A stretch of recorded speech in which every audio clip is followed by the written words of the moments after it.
Quyidagi gapda qatnashgan ravishlar haqida to'g'ri hukmni aniqlang deyapti. Demak, biz gapdan ravishni topishimiz kerak va unga xos bo'lgan to'g'ri hukmlarni aniqlashimiz kerak ekan.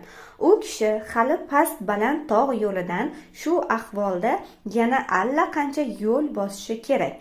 Demak, ravishlarimiz yana hali degan so'zlarni o'z ichiga olar ekan. Gapda ikkita ravish bor. Hali so'zi bilan yana so'zi. A javobda aytayapti, ravishning 3 ma'no turi ishtirok etgan. 3 ma'no turi ishtirok etmagan, o'zi gapda ikkitagina ravish qatnashgan, shu sababli A javob chiqib ketadi.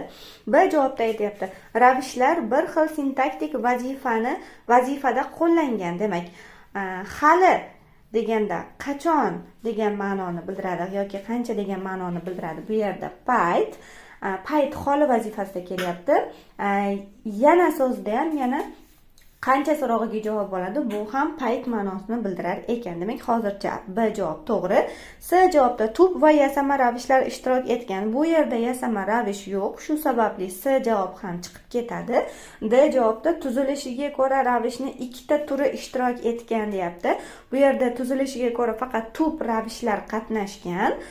Boshqa tuzilishiga ko'ra qo'shma, juft, takror kabi ravishlar yo'qligi uchun to'g'ri javobimiz B javob bo'ladi. Demak, hali yana so'zlari gapda bir xil payt holi vazifasida qo'llangan ekan.